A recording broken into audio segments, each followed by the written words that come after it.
Welcome to The Lumber Word, where industry veterans Matt Beamer, Gregg Riley, Charles Dillatore, and Ashley Buckhold dissect the world of commodity lumber each week.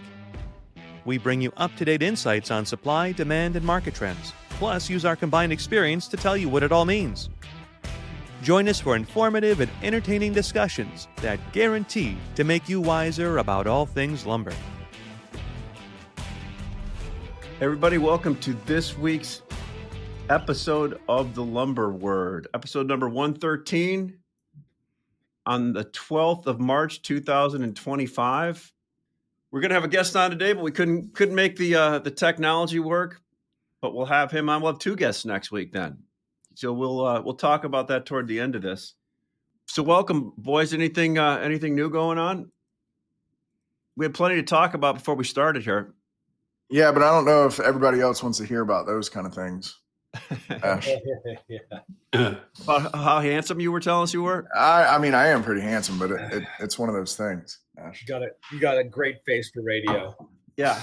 You got to. Never mind, Greg. I'm gonna leave that one alone. Well, I mean, no, we were talking about the yellow pine market, and yeah. Ooh, I missed that. I came in late.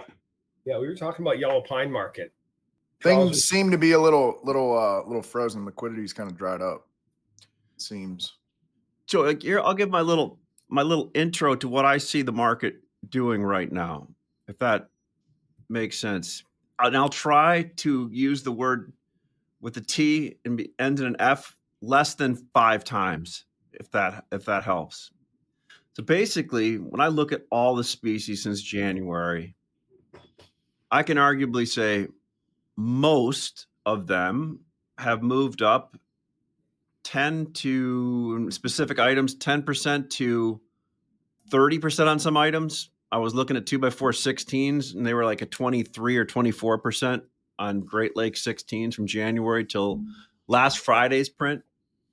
You know, we've kind of been all over the place as far as pricing goes. When somebody says the tariff is going to be on, then it's off. And we're really sneaking a small window in to ship any Canadian lumber across the border. So that buy cycle goes into like a 2-week cycle instead of a 4-week cycle. And we're in it again right now. And I've seen this from the Canadian mills, which the worst thing to happen right now would be Trump to come out and say that there is no tariff. What would happen to prices then? I mean, I don't think anybody wants to talk about that one. No, but I'm saying, so now we're in a situation where it's actually helped the mills run their prices up and get good prices. And everybody on the Canadian mills now, after last week, are coming to the conclusion they want to get stuff across for this month, right? You know, midweek print came out a little bit down on some items. Studs were still decent. U.S. species is decent, Matt, I would say. But in Southern Pine, as Gregg said before the call, he's like, damn, I sold some pine today out of one of our northern reloads, Southern Pine, and it's $200 below the spruce prices. So, and then add to that, one thing I've noticed, and I was on a call the other day, shipping is getting tighter everywhere, and noticeably tighter. I really thought it was just, like Gregg said the other day, it's not just us, it's everybody, right? And it is. It takes a lot more effort and a lot more money to move a truck from point A to point B right now. Correctly. Yeah. And especially if they go into your yard with that ditch. Well, there, I mean, Charles, we like to make sure all of our truck drivers are veterans. So did I? Yeah, it's interesting because I quoted some trucks today, and we're quoting 2 to 3 weeks on the ground product out of most like locations. And good guy, and like, hey, like what do we look like? He goes, oh yeah, your number's great, but I got that number for prompt. Like, you don't need it prompt. Give me the order. Come on. Yeah. So some of the. So are you back to worrying about where your next order is coming from? Is that kind of what the consensus is in the room? We're not selling it hand over fist like we were a week and a half ago. Now we're actually having to go out and work for orders again. Is that kind of where we are? Here at Sitka Forest Products, we need more orders. We have a great order file because our shipping has slowed down. We're shipping about 60 we're shipping at about 60% of like a regular ship rate. And so we have a backlog, but we still buy like we're shipping at 100%, right? So Yeah, no, that's how you do it, Greg. yeah. So we've got a Texas hedge. mismatch. We got a mismatch there, Matt. Mismatch. So you can ship your I mean, truck I'm from just us, going or to you can make go an to- observation. It sounds like, you guys are a reflection of what I'm seeing also at my desk and in the office, and just in general, what I'm hearing from other mills. And the only difference is that I'm not having the shipping issues. And so I'm able to, my stuff's moving. And we do have cars to load and whatnot at our mills in the West. We don't have any delays there on the rail side either. So, but I do feel like if I could go even deeper and say that my business is somewhat of a microcosm of the market, my inventory is lower than it has been. And that's by design and also a bit by pure luck because the market's been good here recently. And so that's reducing my inventory. And then at the same time, I have contract obligations and I have to make decisions about my future inventory levels and what I'm comfortable paying and what I want to carry. And all of those things are sort of on hold for me right now, right? I don't know what the hell I'm going to do next, and neither do my customers, and neither do my competitors, and neither do you guys. We're all just stuck in limbo. I mean, literally, that's what's happening to the whole country right now. We're swimming in a sea of BS. Well, we're swimming in a sea of uncertainty, and I have my personal feelings, and Greg does. We all do. But my strategy for the last 60 days has been try to buy as much U.S. lumber as I possibly can so I'm not affected by it. And then the odd car of Canadian lumber that I know is going to ship right away that fits what I need, I buy it. And price isn't really as much of a concern, or hasn't been as much of a concern for me up until recently. And now the prices, like I've agreed, we've already kind of built in the 25% since January 15th, right? I mean, we were selling lumber for 510, 520 Chicago 2 months ago, and that same lumber's for sale for 670 to 700 Chicago today. And at the same time, the mills keep operating. So, something's got to give. With or without a tariff, the price of lumber is going to be determined by how many people want to buy it and what they're willing to pay for it, like So it always is. Could we say that? I'm going to say I think the tariffs are already built into the price here. Oh, 110%. I think the market's swallowed it up, whether it's on or off. But I think if it's off, there's going to be some real interesting things that happen. Yeah, I mean, I think it's built in. Here's the crazy thing, though. Okay, so I think a lot of the sellers, excuse me, let me rephrase this. A lot of the people we sell to, buyers, multifamily, retail, jobbers, all that, I think they came into the beginning of the year kind of thinking it'd be slower and prices would be muted, and sold a lot, extended, and are having quite frankly a hard time covering it. I think a lot of people stole inventory they had on the ground to ship at those jobs thinking they buy in cheaper, and the price hasn't gone down, which has created a real issue. You got less inventory on the ground. We can say because companies at higher interest rates don't want to keep as much, and they went out and took a lot of business. And I can see that in frustration on social media, the way people are talking about this tariff and how prices should go down and how they should renegotiate prices. And so that side of me says, whatever got it in motion, it's in motion now. Does it stay up here for a bit? I think the market will be completely irrational. As we've said time and time again, you just got to operate as you would in any normal scenario and just kind of ride it throughout the cycle, right? The question is when does the cycle stop? I don't know. I don't have a crystal ball. But I think there's going to be some opportunity to replenish those inventories that may be scant, for lack of a better way to describe it. And then, the guys that have pre-stout order files like us, I mean, we're out till, we can finagle a couple here or there every week, but I mean, we're solid at 10 weeks. So Yeah. I've got 8 weeks of inventory on the ground. I bought before this craziness happened. So, I don't need to do anything. How much of that's sold though, that inventory, for jobs in the future? 94% of it. So you don't really have any inventory. Exactly. Nothing that's unspoken for. Yeah. Yeah. And I'm getting this feeling. I'm talking out of both sides of my mouth here. I'm getting this feeling that like there's still a solid push behind this market of buying, because I think we were talking this morning. Like I'm still getting a lot of inquiry. Some of it's turning into orders, and even the counters I'm getting are a lot lower than they were before on items that have moved pretty good. That generally tells me. So, I mean, that's my thought on some of them. And Matt, you say we all have our thoughts on things. We keep them to myself. I was on a call yesterday with a whole bunch of people. Unfortunately, I didn't keep it to myself, and I was at home at lunch when I did that. And I think my wife came down the stairs and kind of just gave one of those looks at me like, "What did you just do?" So I haven't heard any feedback from that yet. So hopefully I'll just pretend like it never happened. Were you getting political, Ashley? I did. I said I wasn't going to, and that's generally how the beginning of a political commentary starts. 100%.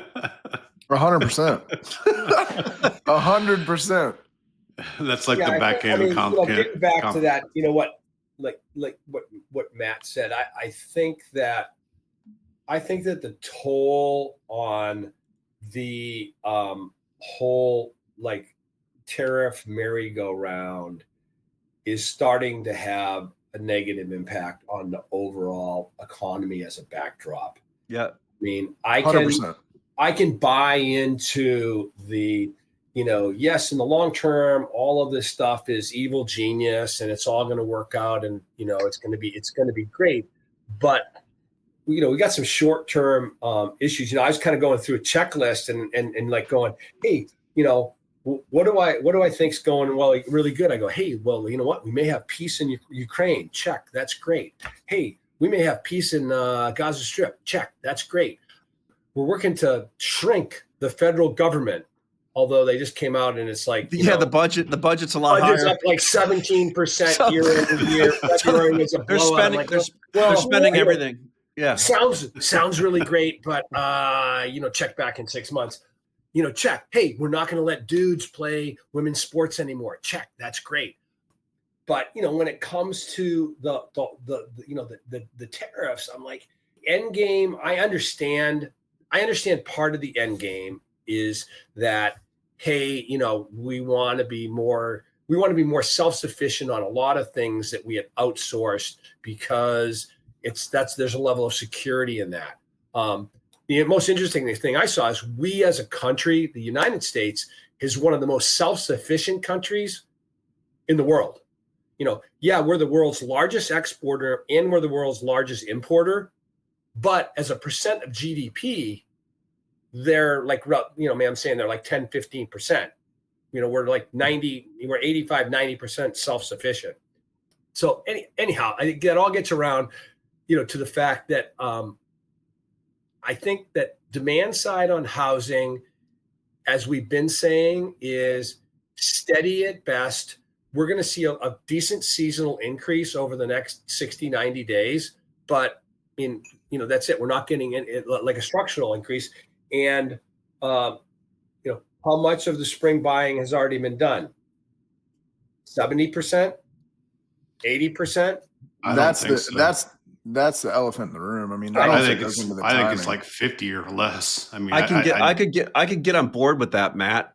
I could get on board with that because look, I work for a pretty big sawmill matrix, right? I mean, we have U.S. mills and Canadian mills, stud mills and dimension mills, green and dry mills. We kind of cover a wide gamut of the entire United States. And we had 2 weeks of disruption in January with 2 weeks of activity.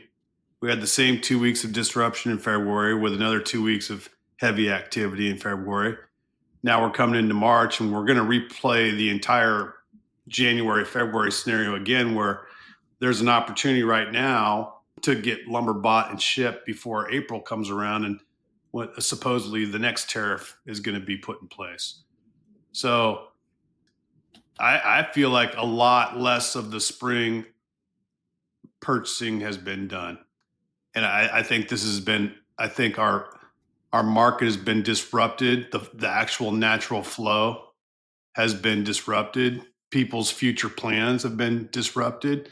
And I believe it's almost like what I said last week. I feel like we're going into demand destruction.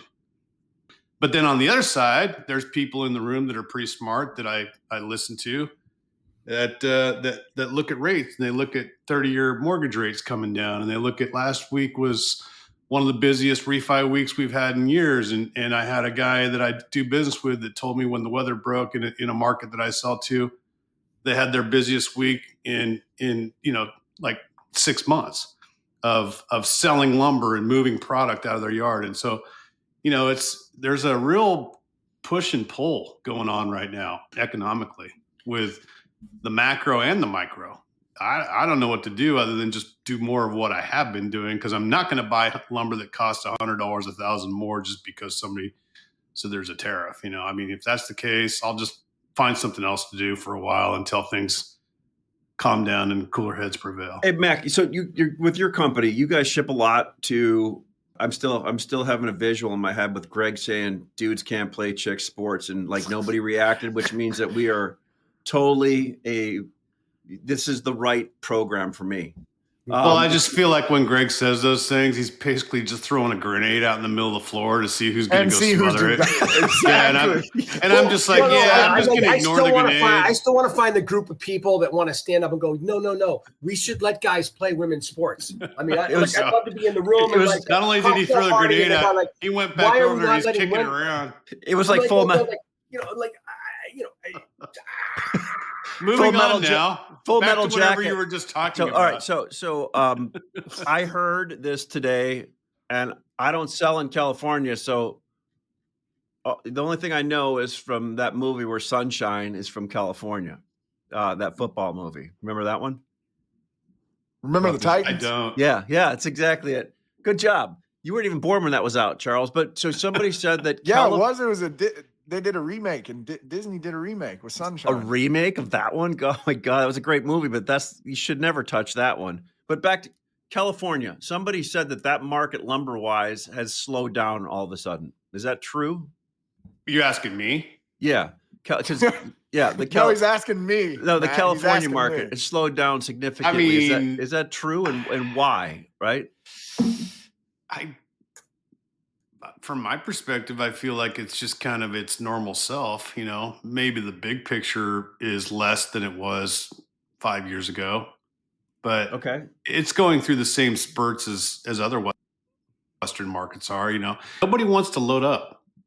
I mean, we'll go back to we've been talking about this for 2 years, where the people in the back offices are like, "Hey, keep your inventory in check." Right? Yeah. There's no transportation disruptions out west here. There's wood that you can buy from reloads. You can buy from people like the four of us. Yeah. There's places to buy your lumber. You might have to pay a little bit more for it for convenience sake, but at least you won't get yelled at by your boss for having 90 days worth of inventory when they want you to have 45. Yeah. So, to me, all of the Western markets that I'm involved in are behaving the same way they've been behaving the last 2+ years in terms of inventory discipline by the buyers. But this year has a little bit of an extra thrown in with all the tariffs stuff, right? All the uncertainty created by that. Well, it's so perfect. I just don't know how it's all going to play out. I think it's really going to be, when you don't know, you certainly don't want to take a bunch of undue risk. That's my advice. Yeah. Yeah. So when we started this, before we even clicked on the record, we were talking about pine. So here's the hard thing I have to understand. Why does that spread keep going on? I can understand the spread on the tariff pushing spruce out, but why isn't pine just ripping right now? Why is it kind of flat instead of, trying to be pulled up by 2-pound monofilament line with spruce, right? It just can't get off the ground. Well, I mean, pine's been the canary in the coal mine for the past 2 years, right? I mean, directionally speaking, and market movements based on pricing, if you look at charts and you compare the two, pine is the one that has always told the story first. Yeah. I mean, it really has. Not always. Let me rephrase that. Over the past, 24 to 36 months, that's what's happened. I think, with spruce and all the variables and who's got wood and reloads and who doesn't, and euro here, there, and yonder, versus, Southern Yellow Pine. I mean, you got to think about it this way, Ash. I mean, just the sheer supply chain to get it from Eastern Canada to Atlanta or Tampa or Orlando or Miami or wherever else it's going in the Southeast, right? I mean, that's an extra leg to where as a buyer, I have to plan for that. Yeah. So I need to go into the market before I theoretically need it to make sure that it's there when I do, right? Well, I set my min and max levels based on that extended supply chain. Whereas in pine, hell, I can pick up the phone and I can buy wood right now, and it'll be in my yard tomorrow by 11:30 in the morning. I agree. I agree with that. And it's always been when you're buying spruce, you're obviously buying a lot longer of a transit time. It's planning. It's also the reason why people put it into reloads, because that makes sense. 2x4 and 2x6, kind of like that's not something somebody usually brings up and moves within 50 miles of a Southern Pine mill and reloads it. Some people do, treaters treat it and all that. But as far as reloading it, I mean, maybe that will change eventually, especially the farther north that pine goes, right? Because then it'll become. Well, I mean, all right. So, Ash, even if you take that into consideration, right? So let's use a mill that you and y'all have at Sitka, right? Yeah. If you truck something from that mill to Atlanta, how long does it take? Day and a half, 2 days. Okay, so I can go from Atlanta to Indianapolis and if I get loaded at 10 o'clock, I'm there by 9:30, 10 o'clock next day. Chicago is 1 o'clock in the afternoon. So I mean, you've got a scenario to where the transit time from these Southern Yellow Pine, Denver, Colorado, from an Arkansas mill. Let's pull up real mileage here. So if you've got a Denver market, and let's just pick an Arkansas mill, you're looking at 1,000 miles, so a day and a half. And that's a market that's never been touched by pine, but we've sold cars into that market because the pricing makes sense. But I still don't think, I guess to kind of back into your question, I don't know until there's no spruce and reloads or Doug fir and reloads. I don't think there's going to be a reason for somebody to plan that far ahead, stick it on the ground based on a pent up demand or a necessary need 3 weeks out, unless they're price hedging. If I could, maybe the new contract will help. Because if I can hedge, we can put it on the ground, right? Mm-hmm. I'm just more curious of why that market hasn't reacted. It makes sense. Obviously, there's not as much species swapping as we think. There's clearly some, but it's not enough to move the needle at this point. It's all on very specific items. I mean, to your point, Greg, it's very specific items that are being swapped back and forth based on necessity and consuming market.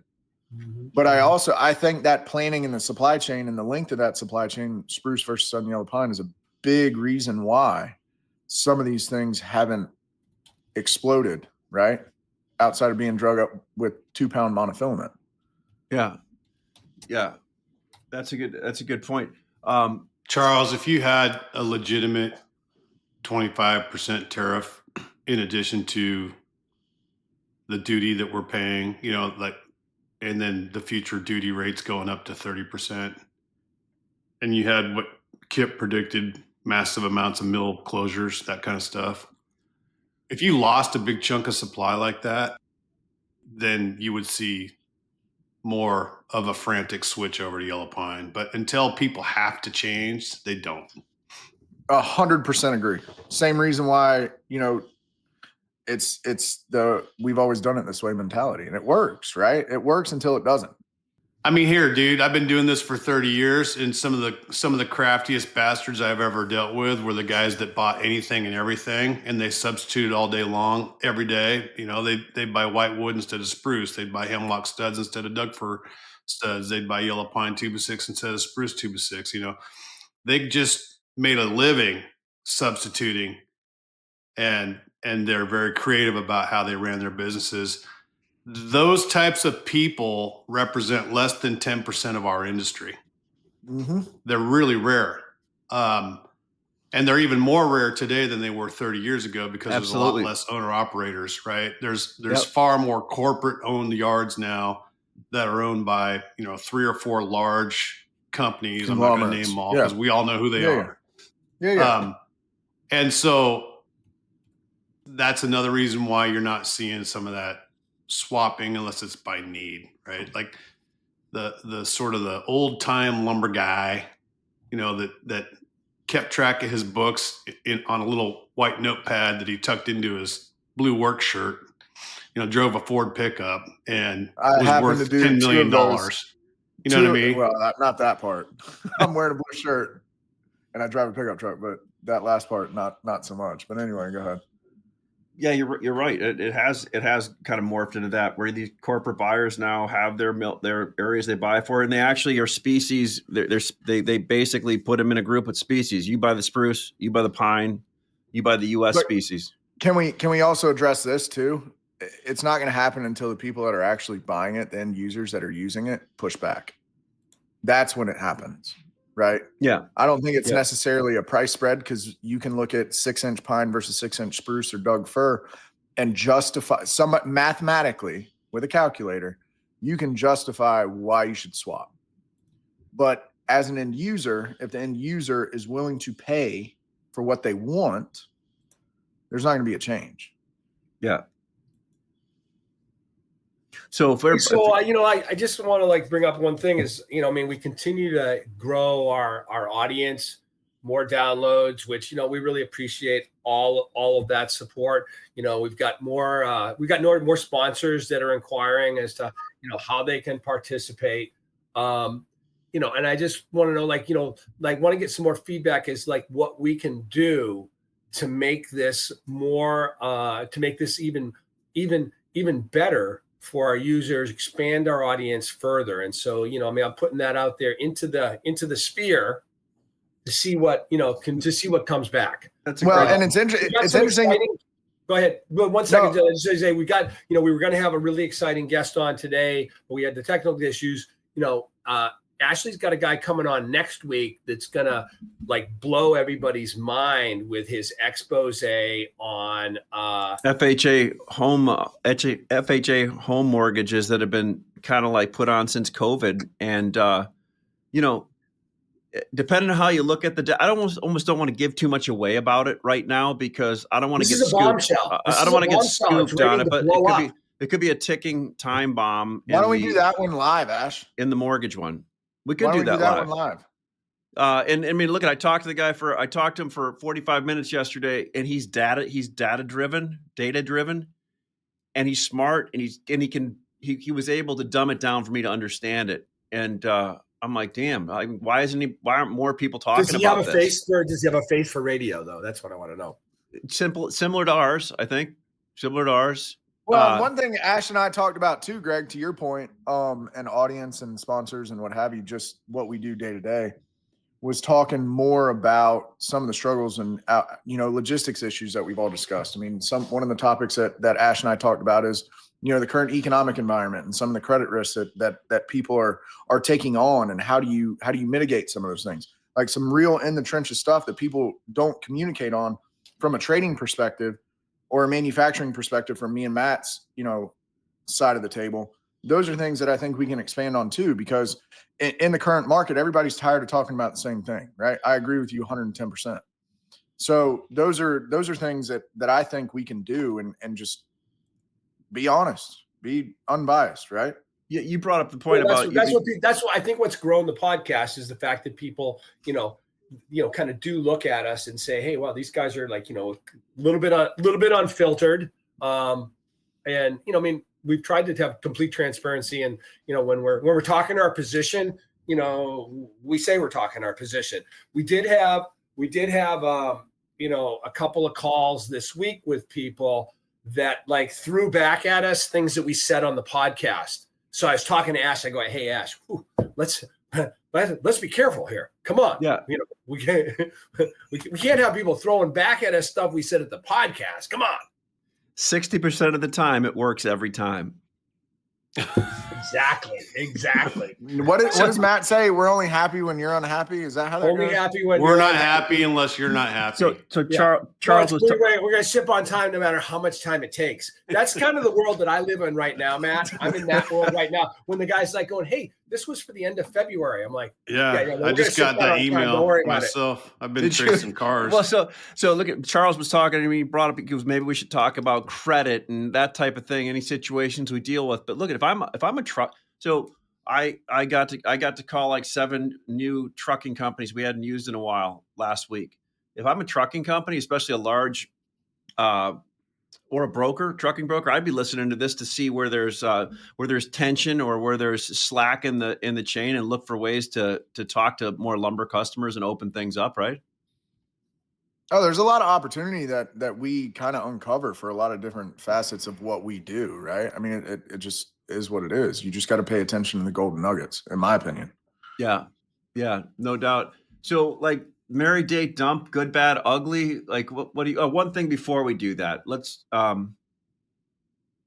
just follow up on the one item we didn't talk about. Euro, bunch of vessels hitting in the next few weeks. Yeah, how's that going to happen? After they all played bumper cars over in Bremen and Bracken for like, one Braca and it's Braca and Braca, and where's the other one? Bremen. Yeah. Okay. Bremen, Indiana. Yeah. Bremen. So we kept hearing of all these vessels that were going to load. One clipped another one had a problem with something. There was like 4 of them, right? But all of a sudden, they're all showing up at the same time. Gregg, how much of that wood do you think is sold, Ash? Over 50%, probably. Right at. That's my guess. So what would be your guess on the volume that's showing up on the East Coast? Well, I could probably talk. Gregg can probably talk better what shows up at the Cape. I don't know that. I think in general, shipments are steady so far. There's not any huge increase, but like we had this when we had Thomas on, he coined it best when it said, it's like, hey, when you ship Euro, all of a sudden this goes plop, right? I mean, they unload 25 million feet at a port. And it's different when, rail cars are shipping a couple a day and they're showing up and whatnot. And then all of a sudden you have 1,000 trucks on the ground. And we all know that storage is really, really, really expensive at ports. And so there's an incentive to make sure that moves at, depending on the item. You drop an item that doesn't have liquidity and you drop, a bunch in a port, and it can drive that price down $100, $1,000 in a couple of weeks, right?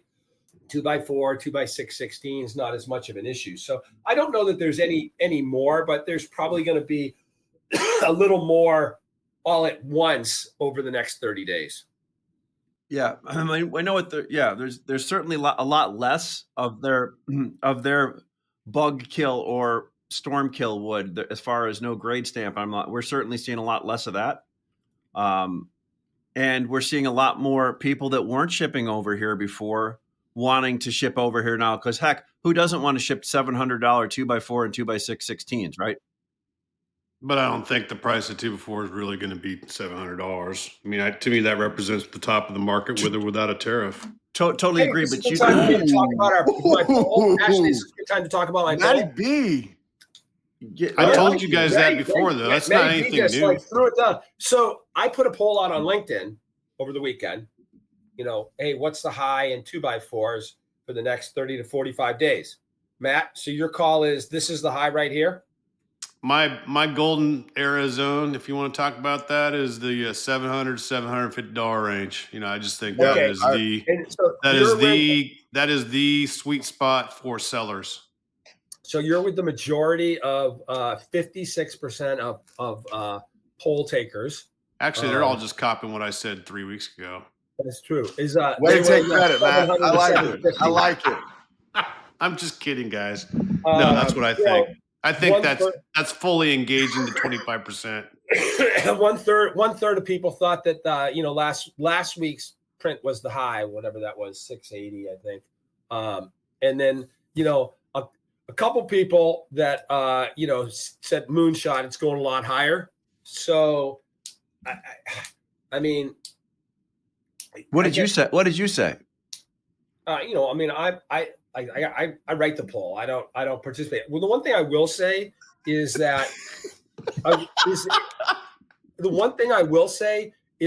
that like, hey, people, like 1,300 people looked at the poll, but only 90 people voted. And so, if you look at the poll, come on, put a number in there. Like, I mean, it has more value the more people that participate. I'm going to go with, the guy that says there's not going to be a tariff, right? I'm going to say that, it's a moonshot. It's going higher. Is your poll still open? No, it Excuse closed me? the other day. Oh, it closed. No, it closed. Yeah, it was a quick 3-dayer. I'm gonna think about like some other interesting poll to put out because I think people like that. Did we ever Well, I think talk people- about? I may poll people on what they think about the podcast. We've said the word Yeah. poll a lot here, and I've really You're making me uncomfortable. held myself back from making a joke out of that. But it is POLL, not POLE. Okay. I feel better now. I did we ever have a predictions episode? I can't even remember if we did or not. And We did at the end of December. What was the highest prediction in the room? Do you remember? I'm gonna have to go back and listen to it because I I don't. want to remember. say Gregg was at like $800. I think Yeah. I think that was right. 800 on obviously. I was talking my position right then when I said that. I was talking my position. And then I mean, hey, we could get it if things really, if production, like we've been in a production driven market, right, for a couple of years now. Mm-hmm. And so every time that there's curtailments or slowdowns in production, the market reacts. And then it just kind of settles back down again over time. And then the next thing happens and you get a reaction. I mean, we're not getting demand driven surges in pricing here, right? Demand is adequate, production is adequate, but the overall picture has been slightly downward here. Okay, so here. I think this is a good question. I'm happy you brought that up, Matt. So if we've been in a supply driven market, and that's obviously what has determined any price changes up, down, sideways, stalemate, whatever. At what point do we go back to fundamentals and say, okay, demand is now becoming a player? Is it a huge change in monetary policy? Is it single family builders getting rid of the 9 to 10 month inventory? What, from everybody's opinion, what flips the switch to put demand back on the table to where it actually changes things? You need to kind of get people's long-term confidence levels back up. You need to make affordability back down, right? I mean, things need to become cheaper. Like the average family in America is paying a lot more for food. They're paying a lot more for insurance. They're paying a lot more for cars. And so housing is, like we talked about this before, where if you're spending X amount of dollars on one thing in your budget, that means there's less money for you to spend somewhere else. And like if you're looking to buy a home in the Western United States, if you don't have like $450,000, you're not really going to get a home. I mean, it's not like you can go out and buy a $250,000 home. You get a shack. But buying a house, if you're a 24-year-old person, newly married, wanting to have a family, now my first house cost $150,000, and I thought that was a ripoff, and now they're $450,000. So the entry way to new home buyers is steeper now. It's harder than it was, and if you're not getting help from your parents or grandparents, or if you're not a saver, which most 22-year-olds are not savers, then it's going to be tough. You're going to have to go rent, and so we need to bring affordability back in. It's starting to sort of happen. It looks like mortgage rates are dropping. The 10 years down and stayed down. Eggs are down 20%. I mean, things. Who knows if they'll stay down long term? But those are all starts. And the biggest thing we need to do, Matt, is like we need to have boomers move out of their large houses and move into who's small. Buy them? And move Yeah, into that was going to be my question, Ash. Who's going to pay for them? Or we have to let people that are less fortunate stay in boomers' extra bedrooms. There's an app for that, I think. I think there's an app for that, Ash. You've just brought up a massive unrealized potential right there with the empty bedrooms of the boomer population. They got all the money. We should force them. We should write a new bill, pass it through Congress that mandates that the boomers have to donate their extra rooms to the less. That's not going to help we get next week's guest on, and and we get those working on selling all these houses that should be in foreclosure. They'll drive prices down in some markets. It's crazy. We'll go out and rent, and it'll make it affordable for other people. I mean, this is just another reason why house prices haven't come down. If you're letting you got zombie mortgages, people not paying the mortgages, living in houses. But they know they don't have to if they get approved for this, because the government basically pays it for them and then back end loads the mortgage again. Explain that to me. I can't. We'll have to wait till next week because I'm not that guy. I'm not that guy. This boggles the mind. Absolutely boggles the mind. You watched the movie. This is a real teaser that we're putting out there, isn't it? I'm gonna have to bring a notebook. You guys You guys all saw the movie The Big Short. The Big Short, right? Yeah. Where they had to actually dumb it down during the middle of each scene to actually show what was really happening. Right. And people still didn't get it. That was the one show you want to watch by yourself, because if you watch with someone else, they'll keep asking you what just happened, right? So my favorite part of that movie actually is when they go to Vegas and they tell him, "Hey, Steve, keep it low key," and then he goes in and starts arguing with the highly prized economist, while he's in the audience asking hostile questions. You remember that? Yeah, Steve Carell played a great job in that movie. Exactly. Let's go over real quick and go back through marry, date, and dump. And if you got anything in any of your facilities that you want to advertise that you're selling, go ahead and put it out there. I guess I'll start. The awkward pause there. Yeah, that's okay. We're setting a stage for you, the grandiose response. Yeah, no, I don't really have a lot of thought here. I'm continuing my previous strategy of marrying my inventory and dating my inventory and dumping my inventory all at the same time, right? So, without any real clear direction, I have been buying a little bit of lumber, as I alluded to. I'm not buying a lot. And, normally this time of year, I'm probably buying more lumber than I am right now. But there's a lot of mills that I buy from that don't have what I want, or they can't ship it, or they're afraid that they're going to get slapped with a duty, so they don't want to offer it out. And so that's part of it. And then as far as my inventory goes, the value of the stuff that I'm selling has gone up. And the ease of liquidating the stuff that's not good, like 2x4/8, Ashley, we just sold a couple trucks during the show here, right? And the price that I'm getting for 2x4/8 FOB, the reload now, is up like $60 to $70 from the worst orders I took, 3 weeks ago. Yeah. So what that tells me is that the economy market has tightened up in low grade, and it's now running into my crappiest length in number 3, right? And that's a good thing for me. That's helping me get rid of my beaks and feathers. So, all the things that I've wanted to do, I've been doing.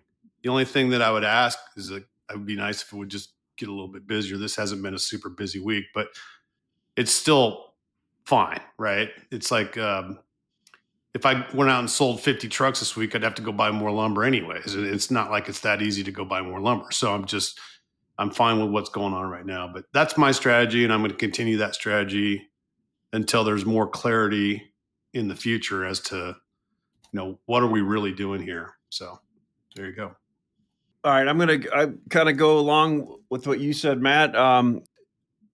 Mary wise, I like the fact of having inventory. So I'm married to our inventory, but I have to treat it really good and make sure the emotional bank account is full every now and then, and everything is seen real well. So what I'm really married to now, as I said last week, I was dating Southern Yellow Pine number 2. I upgraded to a little bit of number 2 prime and some number 1. And, I kind of look at Gregg as a big brother, and he introduced me to this new person I wanted to date a couple of weeks ago. And I liked him so much. I started I started really getting attached to him until the point where he says, "Hey, you may not want to date them. Like, take it easy a little bit."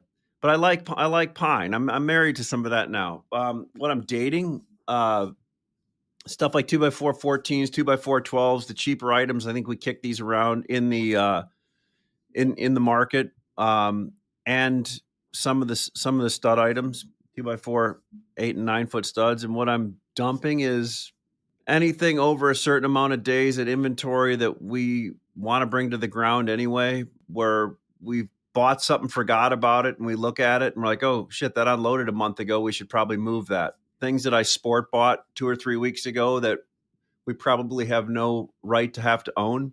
Like to get out of that. Those premium 2x6 10s. 10s, 2x6. I bought 2x6 10 foot number 2 premium, and then found out like 7 vessels got dumped on the port over the last month and a half from Europe. Yeah. But hopefully those get worked through. So I want to. But this is premium Eastern spruce. So anybody out there, Chicago, Buffalo, Midwest, Central U.S., we got it. Got lots of it. Which is always a great rule of thumb to live by if you're a young trader. You can never buy enough to make the market go up, ever, right? And there's always a lot. But Ashley continues to love that nobody corners a market better than Ashley. Yeah. And I love that about him. Yeah, exactly. I'll segue into, I guess my items. What is my focus item? My focus item is 2x6 16s FOB East Coast port. We talked about it. I've got like 3 vessels unloading that all have a bunch of that. I mean, it's been selling. We're selling it every day, but we've got a bunch more. So, we're going to be very, very competitive. Just let us know. I think at this point, I look, Matt, and our inventory, I say our inventory is probably higher than I'd like it to be, just from the standpoint of, we've been selling really well and buying based on that. And now all of a sudden we got this big backup. So, I do agree with your point. Is, hey, if the contrast to you, if I sold 50 trucks today, I wouldn't have to go buy anything. So what you're saying is demand's going to pick up. Yeah, I mean, having said that, I don't, hey, there's things that we got to buy every single day to keep ourselves in balance. And inventory for a distributor, inventory is an asset. It's not a liability. When you get the call from the bean counters, they're oh, they're worried about the market. They're worried about the dollars. It's like, hey, this is our business, dude. You know what? If we don't do this, then what's our value add? Our value add is that we got piles of the stuff all the time. So come and get it. Come and get it. What do they say? Bean counters count BBs, birdshot, or marbles? We like to have marbles. I mean, our key items are, honestly, everything's, my opinion, everything's kind of frozen. Liquidity's kind of rough this week. I think, as I mentioned earlier, we've got a pretty solid order file. We've got a lot going on, but I think there could be some value in a lot of narrows and 12 and longer in Southern Yellow Pine over the next couple of weeks, depending on what happens, right? I mean, as Gregg so eloquently put it, the merry-go-round of tariffs have really put a real interesting twist on what's going on. The one thing I will say is that panels have gotten real weird real fast. There was tremendous liquidity for about 3 or 4 weeks, even with it bouncing and breaking and what have you. And now all of a sudden it's, onesie, twosie here, there, and yonder. And people are almost walking away from it because they don't want to put it on the ground, but they need it. So they're buying it, but it's very scant. So there's a lot of landmines out in the market, in my opinion. And it'll be interesting to kind of see how it plays out. Hey, what's OSB trading at right now? Like Southeast 7/16? 5 to 10 over print. What's the number on it? I haven't 350. traded 350. Okay. Where's the long term? Where's the last 52 week down lowest price of that? 270, I want to say, on print. All right. Gotcha. But once again, we're going in seasonal strength, as everybody likes to describe. Everybody's got an extended winter. One thing Gregg was talking about is, going from the Pacific office back to Chicago and still having to endure an Illinois winter. The Northeast is still covered in snow. I mean, there's a lot of things. I mean, in the South, it was 42 degrees this morning. I mean, turkey season is about to come in 2.5 weeks here. And, you know, it's still pretty cold. We're supposed to have a cold snap this weekend. So I don't, you know, there's a lot of things that are real weird that are kind of unprecedented given the variables. So that's why I say there's a lot of landmines. You just got to be. Well, so if you just cautious. look at Canada does 8 billion square feet of OSB, and the U.S. does 14 billion square feet of OSB. Is that caught up in any of the tariff stuff at all? I mean, I heard cars rolling around Canada last week, and everybody was worried about whether they were going to cross and they were going to have to pay for them. Right? Is that falling at all into it? Yeah, I mean, I think that's why, you know, people kind of jumped on the bandwagon the 3 weeks prior to this, right? I mean, you look at the last 3 weeks of February, even the last, you know, 3 weeks in last week, there was substantial liquidity, and there was a level, right? And now there's a level on minimal volume, but mills and major producers still have order files that are out 2.5, 3 weeks because it's a profitable trade at these levels. So, you know, it's I don't know. It's weird. I don't know, to be honest. Isn't that kind of like the theme of the week? It's weird. Yeah. Yes, I would agree. Isn't that what they said about Vance when they was first running? That they all, like 75 Democrats used the word weird all at the same time. Yeah. I think there was another 85 that put out the same video within an hour too. Isn't that? Don't they say something about Portland? Keep Portland weird or strange, or what was the same thing with Austin? Keep Austin weird. I think one of them stole that from the other. I think maybe Portland stole that from Austin, or Austin stole it from Portland. But yeah, you drive around, you see the Keep Portland Weird bumper stickers. That's been around for 40 years since I was a kid. 50 years really, since the 70s. All right, guys. So we'll look forward to doing this one next week and have our guest on. I've got a whole bunch of, if you can see, pages that I put together after talking to him, and I'll dumb it down a little bit more than that because you are honestly going to be fascinated by this person. He's a great dude, and he's got a lot of information on it. So yeah, we're all good. Sounds good. All right, everybody. Bye, boys. Safe travels, Greg. Yeah, good to see you guys. Cheers. Take care. Thanks for listening to this week's episode of The Lumber Word. The Lumber Word podcast is dedicated to engaging conversations about the lumber industry, including trading ideas, market trends, and evaluations of overvalued and undervalued assets. We wish to emphasize that the discussions and opinions expressed in this podcast are purely for informational and entertainment purposes. They should not be considered as financial or investment advice. We encourage our listeners to make their own financial decisions, taking into account their unique circumstances and financial goals, and to seek professional financial advice if necessary.